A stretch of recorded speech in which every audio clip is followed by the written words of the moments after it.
Kenapa nggak bro? Kok peninggal kuliah? Gini bang, kasus aku yang pelaporin di Polres, aku belum tahu nih perkembangannya bang. Gini aja, kalau emang mau tahu perkembangan kasusmu, langsung aja datang ke Polres, tanyakan sama penyidiknya. Jadi kamu bisa puas apa hasilnya nanti. Oh iyalah pula bang, ya udah aku ke Polres aja nih bang, biar aku tahu perkembangan kasusnya.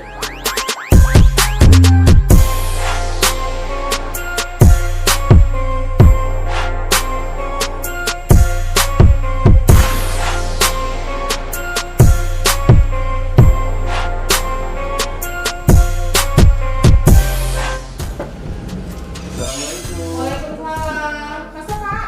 Iya bu, makasih ya bu. Silakan duduk Pak. Ada yang bisa kami bantu Pak? Mohon izin bu, maksud kedatangan saya kemari ingin menanyakan perihal perkembangan laporan yang saya laporkan kemarin. Oke Pak, saya akan menjelaskan bahwasannya laporan yang Bapak laporkan ke kami sudah kami terima. Untuk menanyakan tentang hasil perkembangan pelaporannya, kita sekarang sudah membuat SP2HP online.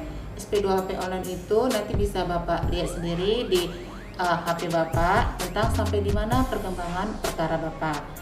Ini anggota saya akan menjelaskan kepada Bapak bagaimana cara membuka SP2HP online melalui HP Bapak sendiri. Bapak punya HP, bisa kita pinjam sebentar? Punya bu. Ada bu, ini HP saya bu. Ya, ini bisa Bapak akses melalui Google Chrome. Iya. Bapak buka SP2HP online. Iya, yang ini. Sudah bu. Ya, kemudian Bapak bisa ketik nomor laporan polisi yang Bapak laporkan kemarin. Iya bu. Kemudian Bapak ketik nama Bapak sendiri sebagai pelapor. Iya. Dan kemudian ketik tanggal lahir Bapak sendiri. Oh, gitu. Kemudian Bapak bisa login untuk cek perkembangan perkara laporan yang Bapak laporkan kemarin. Oh, baik. Terima kasih ya bu.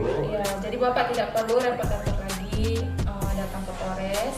Bapak bisa melihat perkembangan perkara laporan Bapak di rumah saja melalui handphone. Berarti saya bisa melakukannya dengan cara mengakses SP2HP online ini ya bu? Iya, Pak. Iya bu. Baik bu, terima kasih ya bu. Iya, Pak. Ada lagi Pak yang bisa kami bantu? Cukup bu, itu aja bu yang ingin saya tanyakan. Begitu, terima kasih atas informasinya ya bu. Saya izin balik dulu bu. Terima kasih bu atas informasinya ya bu. Iya, sama-sama Pak. Izin bu.